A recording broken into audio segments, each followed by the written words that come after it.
back again. So I just want to, before we start this episode, I want to thank everyone for the support of last week, and it was really good to be back on the air. Let's say, really enjoyed it, and it was with a different format as well. It was really good. So everyone that reached out to us too and asked us questions for this episode, which we'll get into later.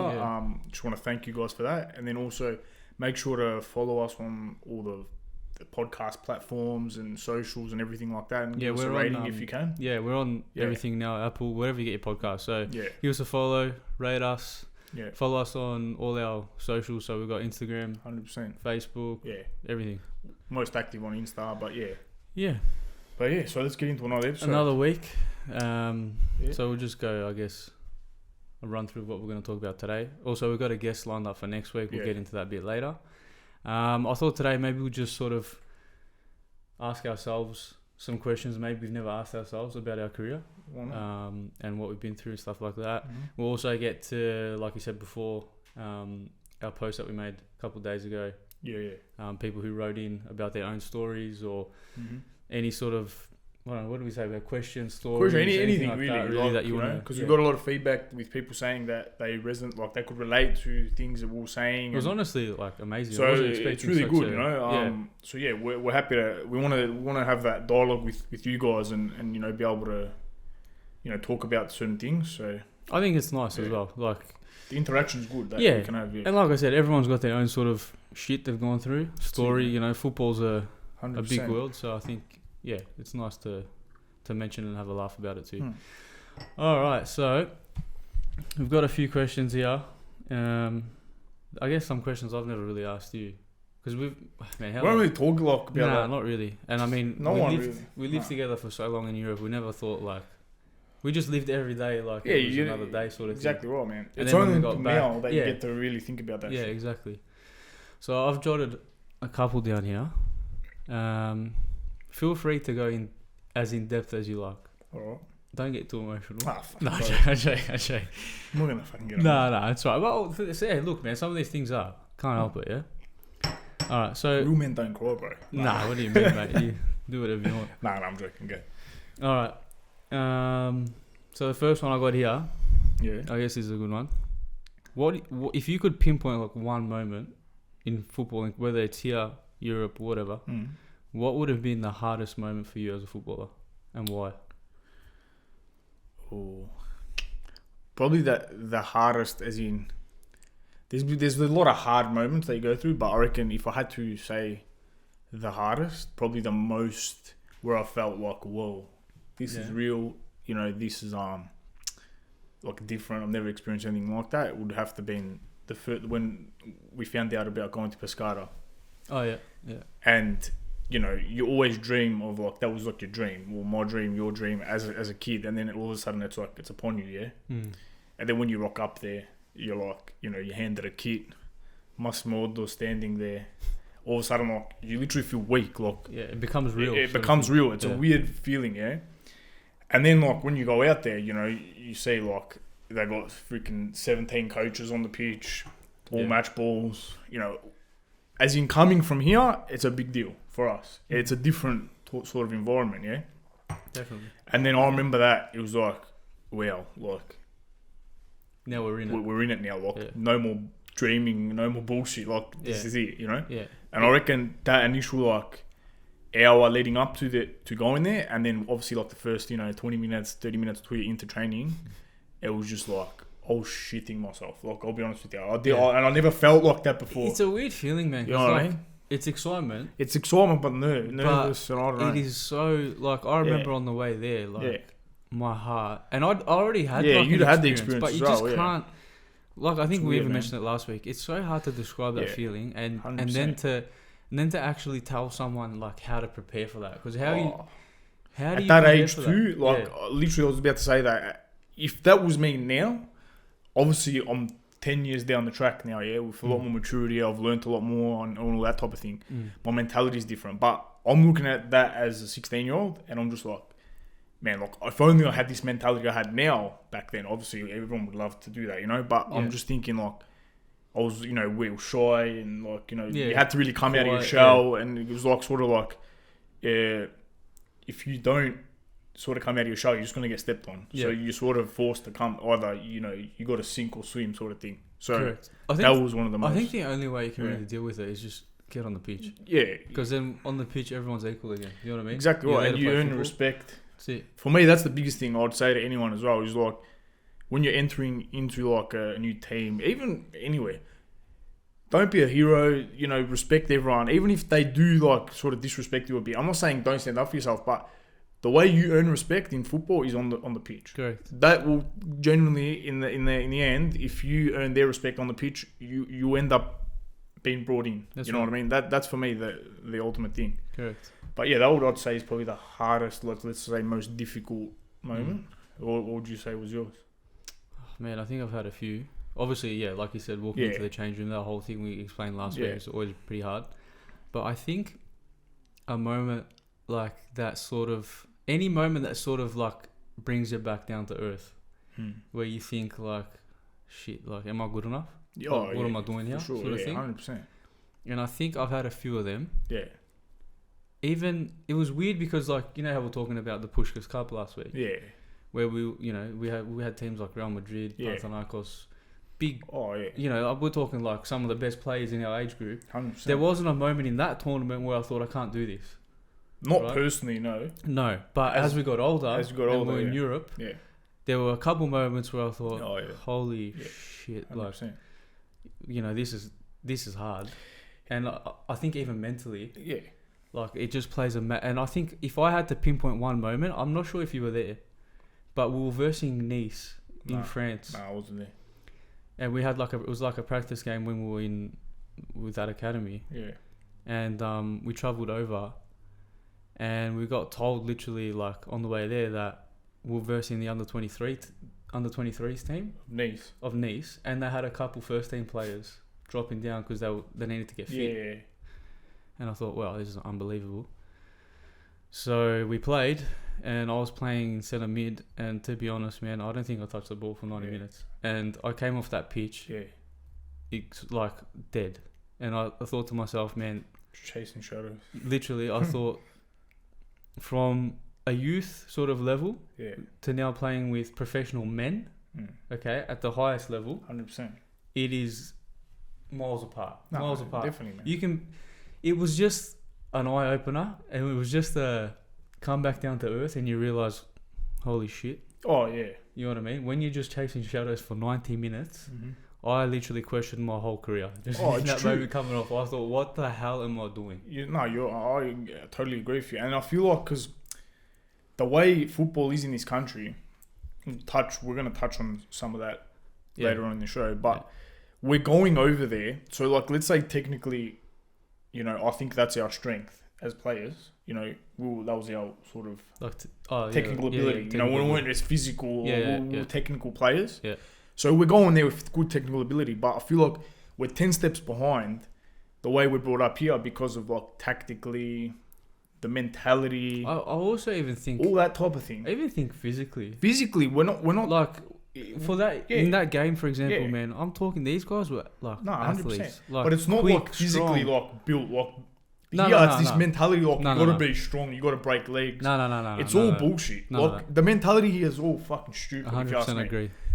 It's controlled aggression. Correct. It's not like go out there and like punch on. Matt, how many times have we said it? Do you know what I mean? How many times have we said it when we play here? Yeah. This whole man, it makes me angry because it doesn't make sense to me. It doesn't. Do you know what I can't stand? Yeah. Make sure they feel the first tackle. Yeah, it's fucking bro. Like before the game. It's don't like, even start. Why are we worrying about? Let's just play, man. Let's just play with the ball. Why is the first thing we think about? We got to hurt someone. Yeah, exactly. Let's just play football. It's always been like that. We have friends who have come from Europe, South America, whatever. They come here and they think, and then we've spoken about it a million times. What about Santi? We'll mention him. Why is it so violent? Do you know? Exactly. Like, we had this conversation with Santi. Colombian. Great player. Good friend of ours. Top bloke as well. We were playing 7-a-side, 5-a-side, whatever it was. And the other team was getting really, really aggressive. This was just, it was just a social element. Literally. Like, literally, nothing full on. And they were just flying in, literally trying to hurt us. And at half time, Santi came up to me. He's like, why are they like that? I'm like, man, I don't know. Like, can't tell you there. He goes in South America, in Colombia. We're talking And like Colombia. Everyone thinks Colombia, like, you know, yeah, like, not with all respect. Yeah. It's even what he told us. Yeah, like, and you you know, think that probably be violent, punching on, you know, and then he said, we beat him on the pitch, man. What's Exactly. more, I want to try nutmeg him. I don't want to try humiliate him. Exactly right. Do you know what I mean? 100%. What's worse, hurting someone or nutmegging him, scoring a goal, and then walking off winning 3-0? What's worse? 100%, man. More? Or keep the ball, let him chase, let him get more angry. And it's not being a smart ass. For me, it's like always like say to people too, like if these people they want to punch on, go box, mate. Like, exactly. why are you playing football? Exactly. The aim of the game. Look, don't get me wrong. I don't want the battle. No. But when you're trying to hurt people, then you're just a fucking idiot. Don't get me wrong, man. When the ball's there to be won, you win it. Yeah. You know, like you say, controlled aggression. 100%. Go in, of course. So, and that's another thing. Like, I'm not trying to sound negative, but when you have, you know, sort of taken that step and seen other ways of doing it. It's very, very. You come back here and it's like how can I say it without being like a hero? No. You know what I mean? It's just like you honestly like for me. I know myself. Like I didn't even really want to play much here anymore because just the whole mentality is just bullshit. Like it's wrong. If I'm honest with you, like I went from there, like you know, loving playing, and it was just all about football. You know, here and then you come here. Like I said, we play a futsal match.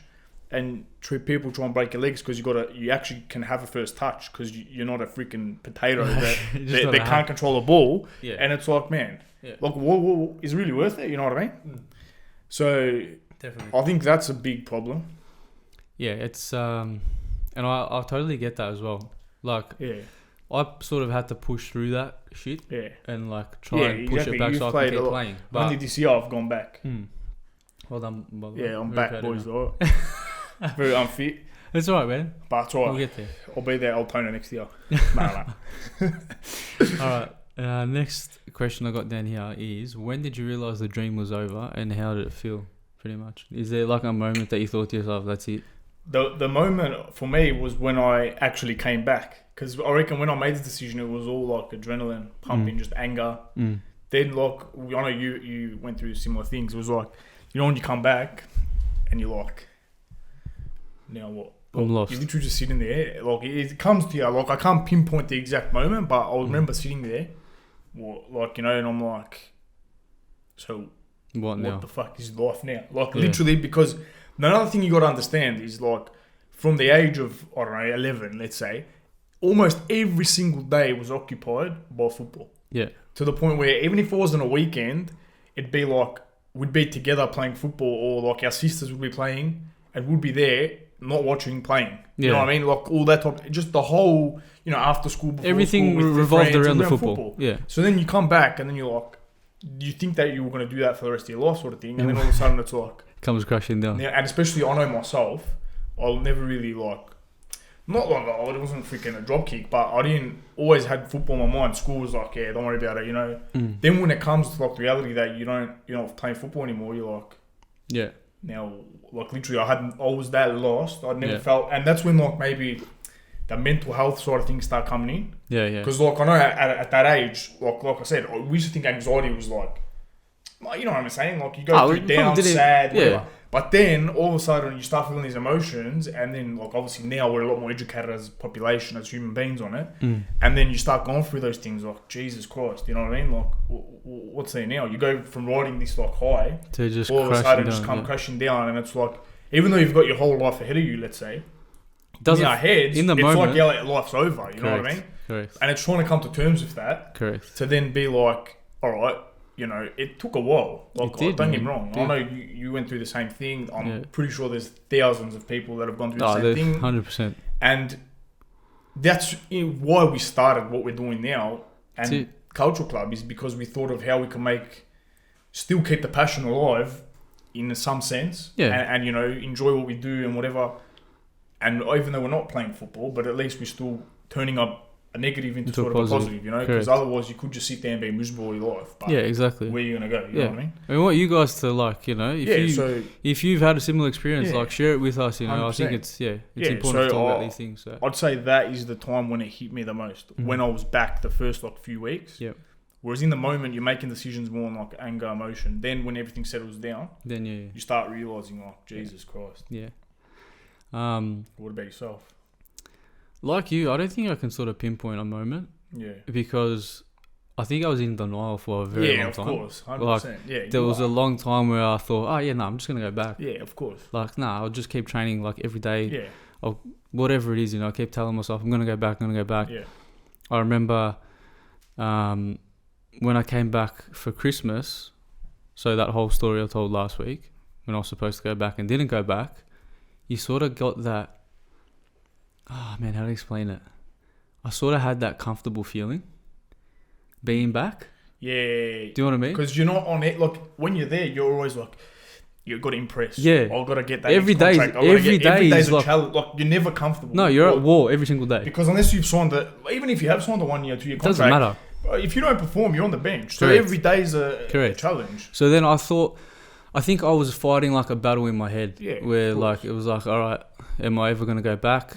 Nah, I'm going to go back. And it was every day was like that. Yeah. And every day, oh man, I kept training every day. You, in your head, you believe that it's going to happen. Yeah, and I think at the time, I started training at Moreland Zebras. Yeah, I remember this. I remember that. Brunswick. It was just past Christmas. I remember it was like in the new year. Yeah, and I'd called an old coach up. I think I called Alan up and I said, what do I do? Blah, blah, blah. And he's like, you just got to keep training every day. So then he teed up on my off days to train at another club. Yeah. And I was training 5-6 days a week. So I guess I transitioned back into like... that lifestyle. Yeah, so not much, I mean... Of course, but... nowhere near, but in the circumstances, at the same time, nothing had really changed. I was training every day over there, came back, training every day here. Yeah. But at one point or another, I thought, it's not going to happen, Contacts dried up, opportunities dried up. And then the next one's coming down the line for that agent that you don't give a shit about uni. Correct. That's pretty much it. And then, settled playing NPL for a bit, and then it just kept going downhill. At one point, probably not a lot of even my friends know, apart from you, even my family, I didn't want to play anymore, at all. I didn't want to see a ball. I didn't want to have anything to do with football. I didn't want to watch football. Nothing to do with football. 100%. Done. I was finished. You actually... Well, at least it kept playing. Honestly, but Matt, I forced myself. I really forced myself. I was exactly in that position. I was dragging myself to training and going there and just hating every single second. I was just like, 100%. enough of this shit. It's the sad reality is it's your love, your passion, but we had this feeling towards it. Yeah. That's the sad part of it. But you know what was funny? The thing was, as much as I didn't want to play anymore, whenever I was feeling like shit, I'd just go outside and have a kick against the wall and I'd feel good again. And it was, so that made me realise, hang on, it's not football. Yeah, of course. Right? It's not the ball. Yeah. It's the bullshit that comes with it. Yeah, exactly. Right? We're trying to make something of the sport. 100%. And that made me realise, all right, I actually still love football. But it's everything else that comes with it that I cannot stand, really. Exactly. I couldn't say anything more. I was exactly the same.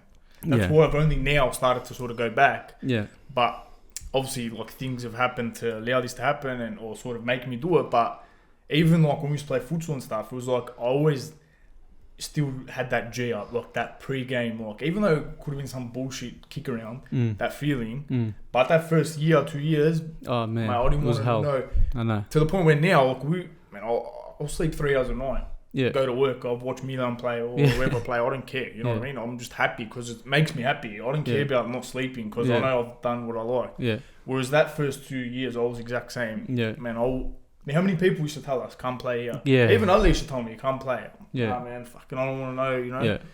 Yeah. But I think it's also hard, and not coming across as being cocky or arrogant or anything.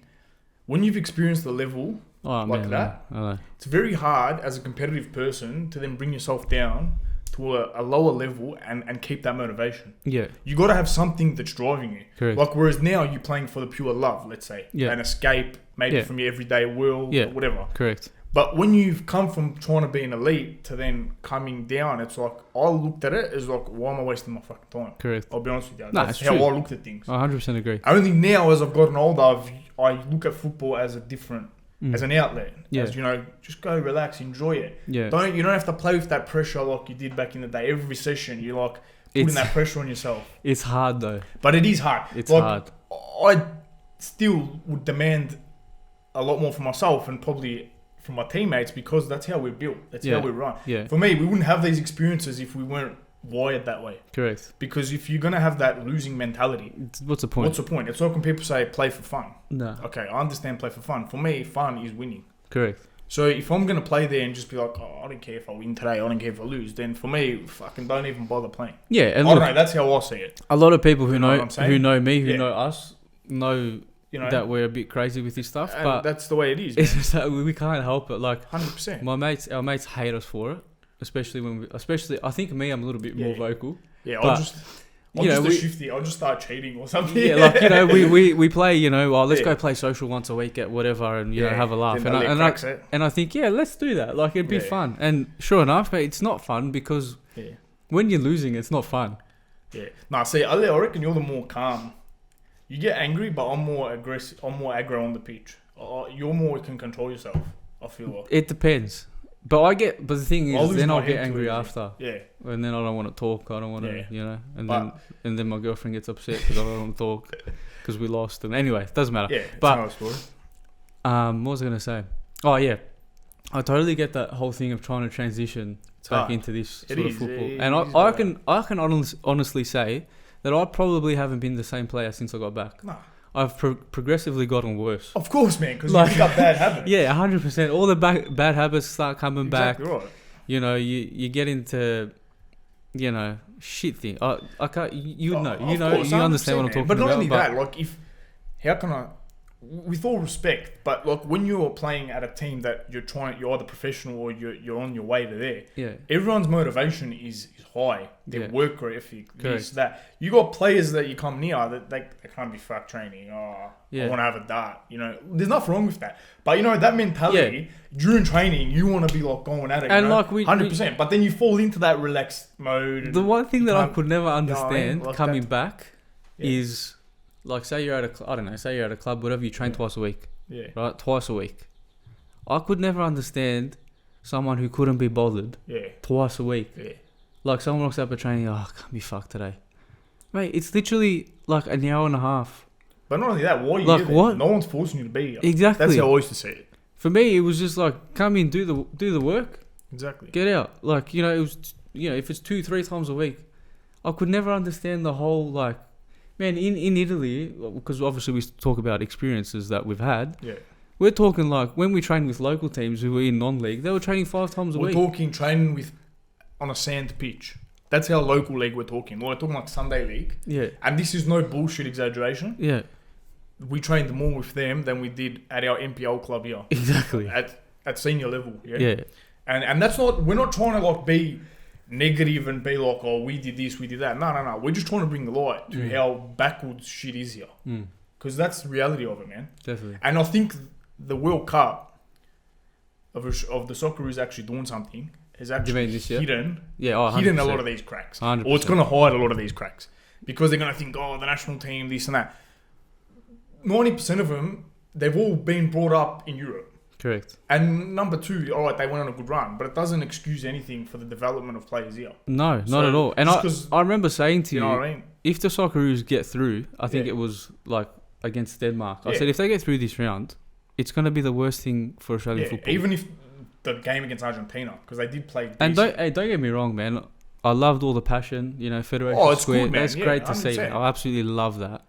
But, like you said, I don't think it's literally chucked a massive blanket over all the shit. Of the development of football in here. Correct. In this country, Correct. And it honestly, like, it's pretty obvious as well. Like, if you look at the team, yes, they did well, blah, blah, blah. How many players are playing in Europe consistently every week in the top league? Probably the biggest one now is the centre-back, Sura, that signed with Leicester. Yeah, Leicester.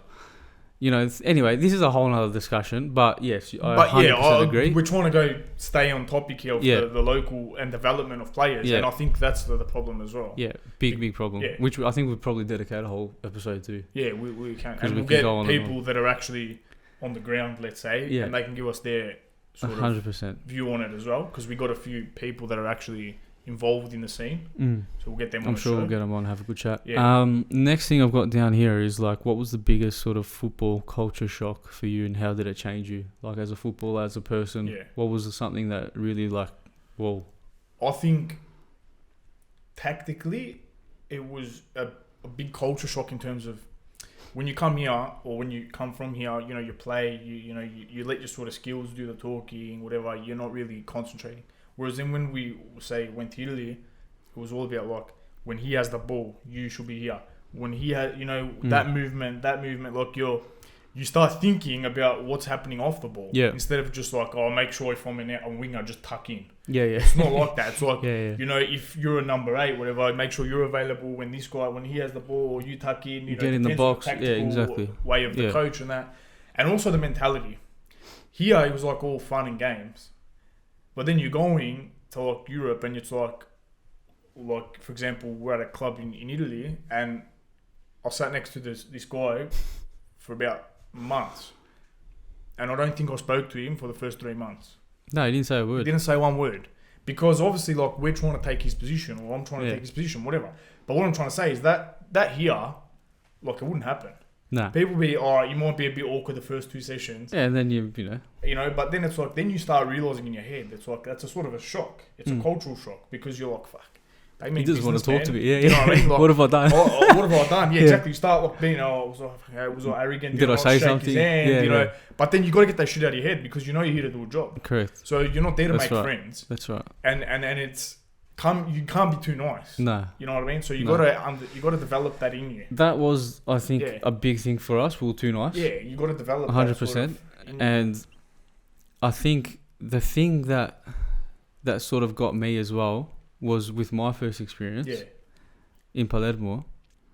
Like I think I've told you this story before, but I think many people know this, but like I adopted it so quickly, like that mentality that I look back on it now and I think, mate, like what the hell? But at the time, so obviously I told the story about sitting in the wrong seat, blah blah blah. To be honest with you, in that team, I was accepted pretty quickly. In terms of the grand scheme of things, got to know the boys really, like few of them really well, and they were actually pretty nice in the end, and blah blah blah. Anyway, went into training one day, and we're all getting changed, and this new guy rocks up.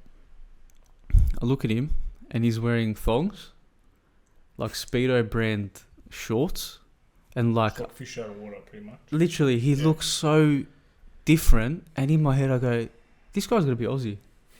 Like I couldn't believe it because I'm like, what would an Aussie be, like another Aussie doing? It was just weird. Yeah.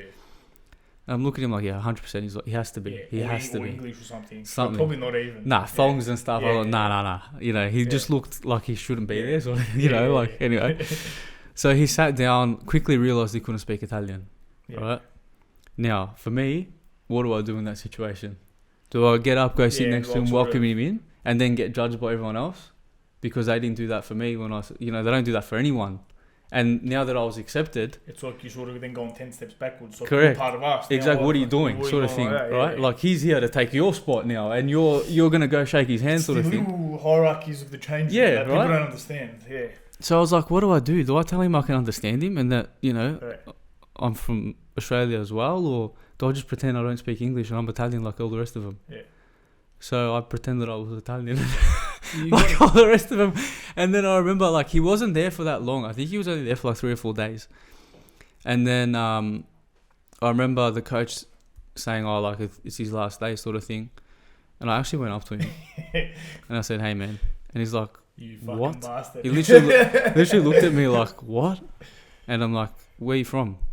And he's like, oh, I'm from, where was he from? Like Doncaster or something. So he's like full like a local. Not even and I'm like, oh. And I'm like, oh yeah, from Melbourne too, man, blah, blah, blah.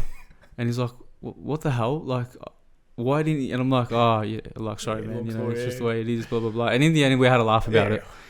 And he was on his way. But just to make you, like, sort of understand how quickly you adopt that mentality. You have to, man. And, like, you're sort of just saving your own ass at the end of it. Oh, yeah. Do you know what I mean? And you're just trying to keep sort of, not out of trouble, but like you said, just focus on football. Like, you don't want to engage. No, it was literally like, oh no, it's like I didn't see that. Just you got to grow like thick skin and be like I said to you, you got to not worry about all this bullshit. Or he doesn't talk to me. He fucking hates me. At the end of the day, I want that contract, or I want that to get that position. You got to think like that and not worry about that thing. And you know what? You want to honestly earn respect like that too. I think because even though like they might hate you, they see like, oh fuck, this guy's coming up, but he's got a bit about him. You know, he'll fight, he'll work, and you earn that respect. 100%. If you come there and be a smart ass, a hero, you're gonna last 2 minutes. You know what I mean? Exactly right. So I think that it's important as well. Like you learn that respect as well. Yeah. I think you just take that with you wherever you go, really. Yeah, exactly right. You know what I mean? It's a lesson for life. And it makes you go up quick, I think. Oh, especially 100%. like at the age we were at. 100%. Like, you know, I look at 16-year-olds even now. Like, I'm not boasting or nothing, but you look, man, it's like the maturity level of certain, ages, and it's like, Jesus Christ, man, we're on the other side of the world. Yeah. Fucking by ourselves, doing shit. And I'm not I'm not knocking that. No. All I'm trying to say is that we probably wouldn't be like that if we weren't in that situation. Oh, no way. It forced us to go up quicker. That's the point I'm trying to make. And anyone who's gone through that would understand that. Yeah, and that's the point that I'm trying to make, that you go up quick. Like I said to you, you either sink or swim. So you either got to take that on board. You have to. And you're forced to. You have to. You're just going to get nowhere, and you're going to fail when you quit. Yeah. And that's it. Yeah. Last sort of quick question we're asking each other here. Funniest change room story? And honestly, I can't even remember. Do you have one? I've got a few, but the thing is, I don't even know. I've got a lot, but they're sort of inside jokes. Like, I know a few of the boys watching would get them, but it wouldn't be funny. It wouldn't be funny to a lot of people. You had to be there moments. I think that would. I don't know if I can. Just say it. Like, it's a bit. It's pretty cool. Extreme. Yeah, but is it bad? Just say it. This is bad. It's up to you. Can decide if it's bad or not. But I was there, so I'm gonna explain it. We just want a name drop. No names. No names at all. Not that it really matters anyway. Not that it matters, but tell the story. You were there as well. I was there. Yeah. So we were in Italy, and we were all staying at the whole team was staying at the accommodation, and one of the guys in the team had it in for our coach at the time, like full on, like they had a big blue, like something happened. I can't remember what it was. I honestly can't remember the situation, but it was no good. Speaking, bro. Nah, it was no good at all, and what happened was the coach left the accommodation to go home for the weekend. Yeah. Because he lived nearby or something. Can't remember. Anyway, it was getting late on like a Friday night. We had no training the next day. I had the weekend off. The boys let loose a little bit. We were having a laugh, whatever. And then, for whatever reason, this particular guy who didn't like the coach went to go check if he'd left his room unlocked. The coach's room. Coach's room left the door open pretty much. So he let himself in, and he just started scheming, like, how do I get this guy? Like, how do I stuff this guy up? Like, proper. Anyway, we were just sort of like on the outside just watching, like not really doing anything. Just sort of having a laugh, like, oh, what are you going to do? What could you possibly do? Just don't worry about it, blah, blah, blah. So this guy gets his Listerine bottle. Right, so Listerine, obviously he's going to use it to wash his mouth every day. Well, you'd hope so. Yeah. He gets it, and then what does he do? How can I put this? He pretty much urinates in it. Yeah, and then shakes it up, and then puts it back on the shelf. And I've got a little bit extra vitamins in it. And I'm like, look, at the time you laugh, man, like you laugh, but the funniest part of it all was pretty much like when we were talking about it after, he goes, because now whenever he tells me off, I know that he's rinsing his mouth out with my piss. So there were so many stories like that. There was so much shit like that. Remember we tried to remember when we glad wrapped one of the boys to the bed? Yeah, I remember that. While we were over there, there's so much dumb shit we did, but I think for me that was probably the worst. It was. Look, it was extreme. It was to say the least. It was pretty extreme. Yeah.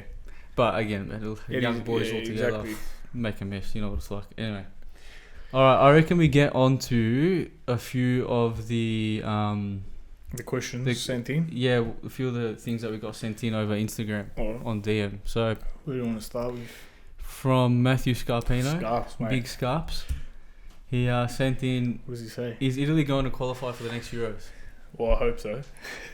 Yeah. What do you reckon? Look, we said we weren't going to talk too much about real football. But this is important. This is important. We'll just touch on it. This is important, yeah. I think they have to. They don't really have a choice. It's do or die sort of thing because... Look, I think you were telling me the other day it was top three qualifier. Of the Nations League, of the qualifying group. because we got England in our group or top 2. Like, man, this is how I'll say it too. If we can't get through that group, we don't even deserve to be. I think there's something to do with the Nations League. They've changed some shit. But for me, we must, because not only that, the window of these players, we've already missed out on the World Cup. You only have a window as a player in these international tournaments, and like I feel like our players, they're going to be in like prime age from that Euros and the World Cup. But not only that, I think it's fundamental for the nation, man. Like for the development of the nation, and hopefully like things being put in place, like we've said in the past, because we know that one of the problems is our young players don't get enough opportunity. Yeah. And there's a lot of foreigners that play instead, and we've seen it as when we were there, it was starting to be like that. Even in the Primavera, like you got players from everywhere, and it's like, man, you got local talent that are good, if not better, sitting on your front doorstep. Yeah. But they just don't get given the chance. Yeah. And that's why you see the likes of other nations. That, it's the same here. Exactly. Really. Like you look at Spain, for example, and you got, Pedri, Gavi, whatever. They're 18, 19, but they're given a chance. They're allowed to make mistakes. Correct. Whereas I feel like we are too scared to even take that chance. It's like, you know what? For me, I look at it now. We haven't made World Cup in 2 years. How much worse can it get? Yeah, exactly. It's like, for example, like Milan now. That's how I got the mentality. Man, start playing young players. How much worse can it get? Exactly. You know what I mean? You're never going to know until you give these players a chance. Yeah. And that's the frustrating part, which I hope now is going to change. Yeah. But I think I back Mancini 100%. I did not understand those people calling for his head. What he was able to do, and he's the right man for the job. Yeah. So to answer that question, yes, I think they will qualify. I'll be all day talking about. Yeah. We had another submission from someone who wants to remain anonymous, which is fair enough. So we're not going to mention his name, but the message was, "Hi, I'm a 14-year-old who's trying to stand out and wants to play football at the highest level. Do you have any advice to help?" This is a hard one. What do you reckon? It's a hard one because there's a lot. We don't really know. We don't know your ins and outs. But anyway, we'll give maybe some like general. Just give general advice. Yeah. From what I think at that age, just focus on playing as much as you can, and I'm not talking just like on the pitch, off the pitch as well. Like we said before, like you've got to make the football an extension of your body, 100%. Pretty much.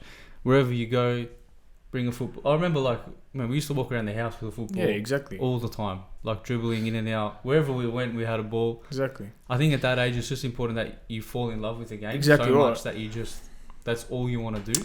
And what's important is that comes naturally. Yeah, you don't force because if you're forced to do that, you're not going to do anything. Yeah. These things are like just pure love for the game and stuff. That's why I think we've had this chat before. Like, you see on Instagram now, you see it a lot more now because it's... And you got the social media correct, out there. And it's a lot easier to get this stuff out there, right? Yeah. But, you see the videos of like 8, 9, 10, 11, 12-year-olds training today. I'm with my coach you're paying $200 a session to do shooting or whatever it is. And they're training every single day. And then they've got their club training and then whatever, right? I think at that age, right? If you're doing that as a 10-year-old, look, I'm not knocking it. If that's what you want to do, 100%. Go down that path. But at the same time, what happens when you're 16, right? Does it just become training to you? Yeah. Do you know what I mean? Do you stop enjoying it? I don't know. Do you know what I mean? It's not... Yeah. It becomes like a... What's the word? Like a chore, exactly. Yeah. But that's the thing, man. I think at that age, it should be I'm a big believer in street football, futsal, that type of five-a-side because you develop awareness. You play free, man. You play free. You try things. You also never play on a perfect surface, so you adapt. And you play against bigger, stronger, older people, and then you're almost forced to earn their respect with your skills. Yeah. Whereas when you do all this shit, it's a bit fake. It's a bit for the camera. I'm not knocking it. No. What I'm saying is, for me, at that age, have fun, enjoy, go and play with your friends. Exactly. There's no point you saying, "Oh, I want to become a professional footballer," and then you spend all week on the PlayStation and you train 2 nights a week at your club. Because for me, and I'm not saying it as being negative, but you should want to be out there. We weren't forced. Our parents weren't go outside. No. I was no, I'm not coming inside. Yeah, you know what I mean? That's the mentality. And that's because I just loved it. I felt free. Correct. That's what I love to do. Yeah. And I think also... And that's important. Also, obviously, depends on the coach. But I think with like formal coaching, right? It's just normal that they sort of knock that freeness out of your 100%. play. You know what I mean? And if you're doing that at an earlier age, you don't even have the chance to express yourself. Yeah, exactly right. And if you look at the special players now, they play free, right? Even at the highest level. So I think if you don't give yourself a chance to develop that freedom and a way to express yourself, what's going to make you really stand out? Do you know what I mean? And that's the thing. In modern day football, I feel like everyone's an athlete now. Everyone has got a good first touch. What's the point of difference? Everyone's got you know what I mean? this. Everyone can do this. But it's like you become robotic. Exactly. You know? You become like everyone else. For me, football in general is losing this type of play. But, you know, you make this point, right? Yeah. But especially in this country, it's hard. It's 100%. hard, man. Listen, it's hard to go out on the weekend and find a group of guys and have a kick with. It is the culture, like even a five-a-side pitch, man. Like, it's impossible. Like for example, this is now getting maybe a bit political, but it actually frustrates me. Yeah, you got bullshit. Kids on the street that let's say are doing like they're up to no good, whatever. You got all this space around. How hard is it for a council to invest in a concrete five-a-side with 2 goals either side? All the kids gather there and they play. Nah, then they wonder why, but these kids are on the street being dickheads. Exactly. It honestly does my head in. You go to third world countries and there's still a place. It's like, let's call it like a youth club. Not a youth club, but there's a place, that they can gather and not be dickheads. They go and play football. Or they go to the like skate park, whatever, let's say, But it's like here, I don't understand. It's like, for example, near your house. This like done my head in. Remember the basketball thing? Oh. So there's one where near Ali lives, they did a five-a-side pitch, yeah? First, we were like G'ing up. We're like, boys, this is mad. Like, we'll even go play, yeah? Yeah. Well, what happens the next week? They in the middle of the pitch, they put a bench. Yeah. And I'm just like, man, and a basketball ring. Come on. Like, honestly, shit like that, for me, it might sound like cynical, but that's one of the reasons why this country's football is the way it is. For because me, it starts at the bottom. It starts at the bottom. 100%. And I know there's other sports here, there's other this, there's other that, whatever. It doesn't matter. Yeah, but hey, listen.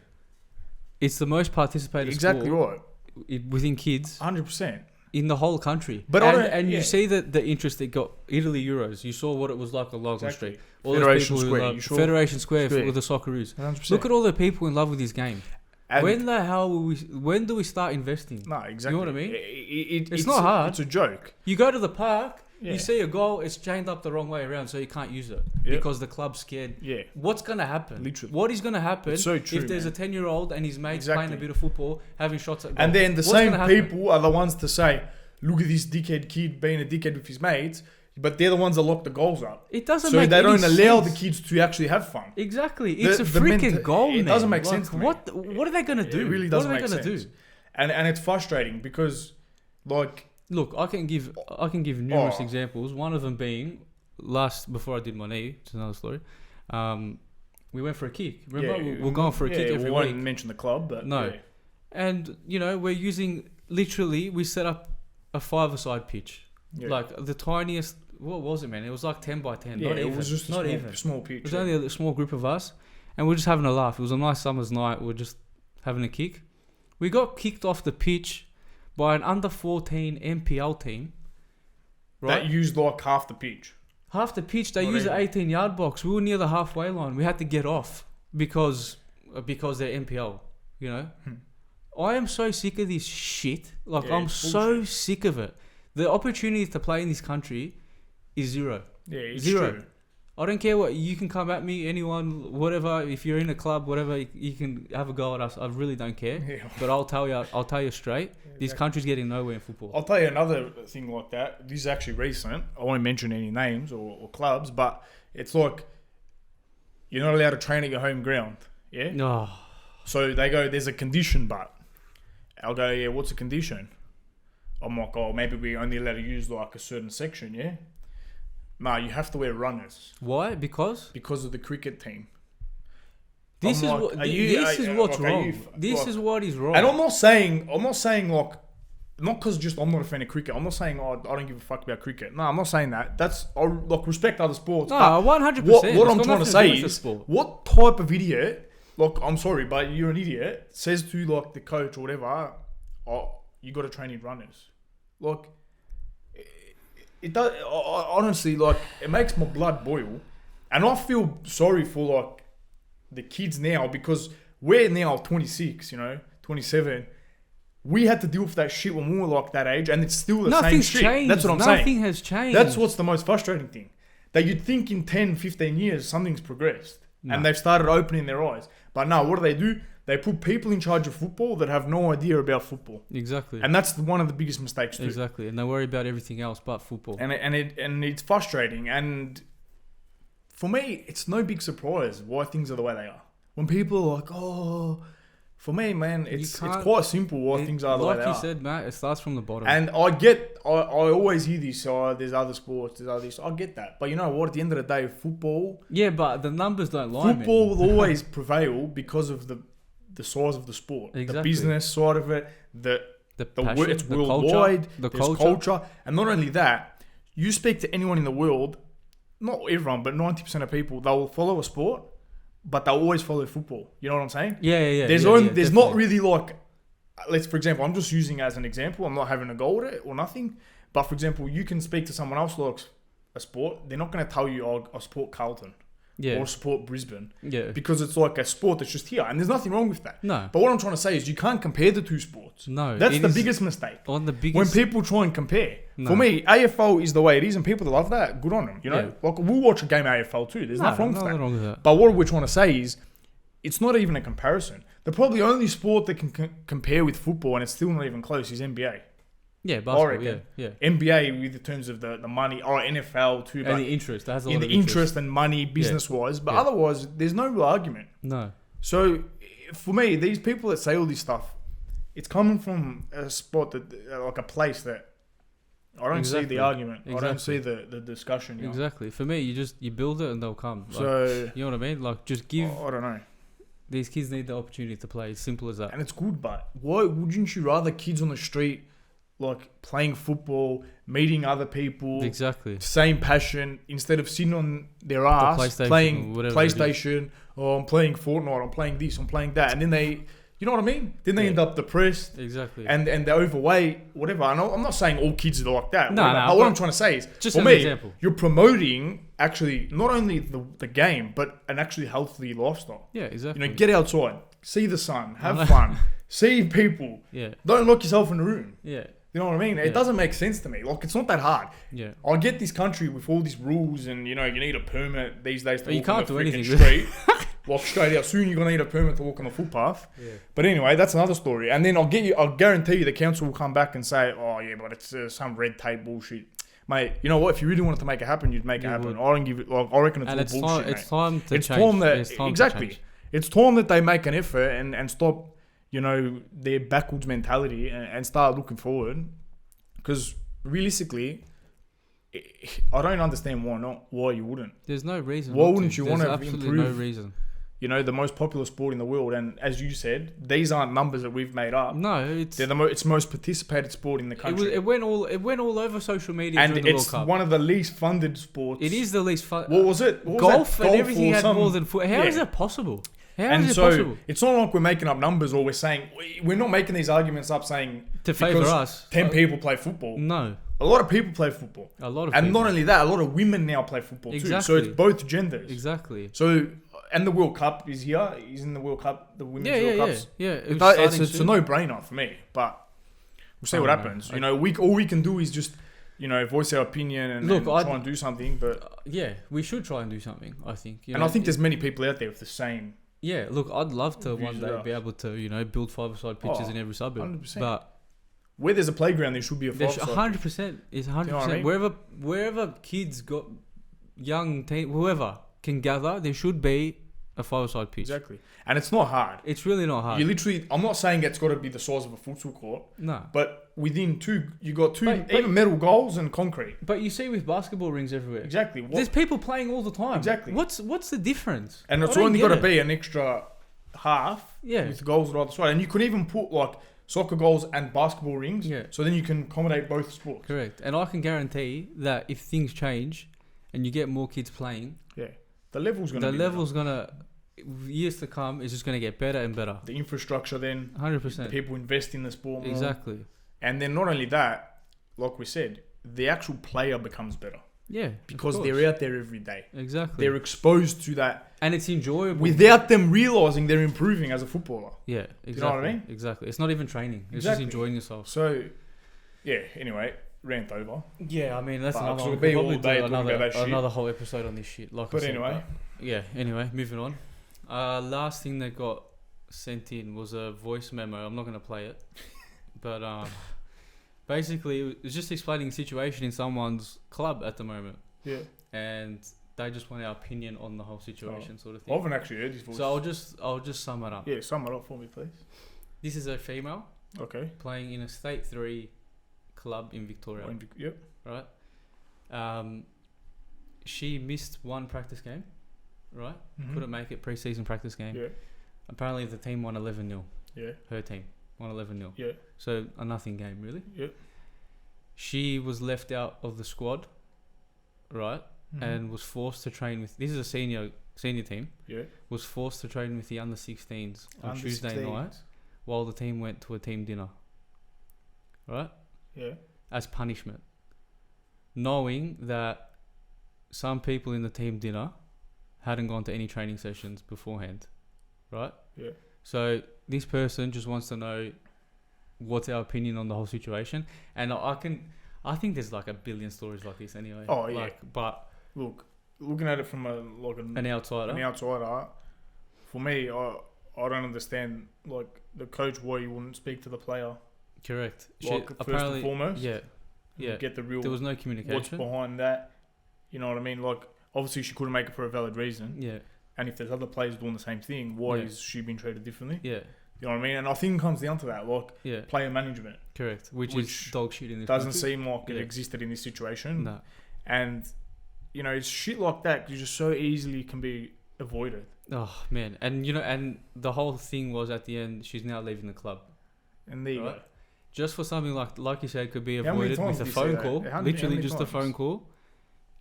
It could be a completely different outcome. I mean. And I feel like that's the thing where certain things like that, it's like there's people behind these things. Like you're not just players and coaches. I know this sounds stupid, but when you're in this situation, man, it hurts, man. Don't get me wrong. Like, it hurts. Especially like it's almost like you're embarrassed because you're being. It is embarrassing. Yeah, because you're humiliated in front of your team. Yeah. Exactly right. And I think there's better ways of doing it. And she's been at the club for 4 years. And that's another thing. As she stated as well, which is a bit ridiculous. Anyway, look, State 3, you're not playing Champions League. But I think, I think you're right because it's like any role, any management role, whether it's football or anything else, at the end of the day, you're managing different people. Yeah. And I think people also, skills is number one. 100%. And the best coaches that I've had here or in Europe or whatever are the best player managers. At the moment, like where I'm playing now. Exactly. Great coach on the pitch, but off the pitch. Player manager. Unbelievable person. Look at the best coaches in the world. That makes you want to play, man. 100%. That makes you want to play for them. And they don't understand this. Exactly. Don't be an asshole. What about, I'll give you an example of, I don't know him personally, but I'm reading from the outside, Ancelotti. Exactly. Doesn't try and reinvent the wheel with some tactical genius bullshit. Yeah. Which is, if everyone wants to do that, whatever, you are within your rights. But how was he so successful? Because he knows how to manage the players, keep everyone happy, keep everyone enjoying, keep everyone working. That's why he's won so many trophies, not because he's trying to reinvent the wheel. And we're not kids anymore, yeah. You know what I mean? I understand when we're learning. There's a discipline side to football. Exactly right. You want to be a player. This is how you have 100%. to be. 100%. But as adults, it's a whole different game. Exactly right, man. You're gonna want to have to play for that person, for that coach. Exactly right, man. So I think we could honestly go on all day about this stuff, but it's been really enjoyable. I think we should wrap it up. Yeah, it's been a great episode. Very passionate. Wrap it up. Yeah, we'll get some little clips out there and see what you think. Yeah, so about all this stuff. So next week, got a little prompt there. Yeah.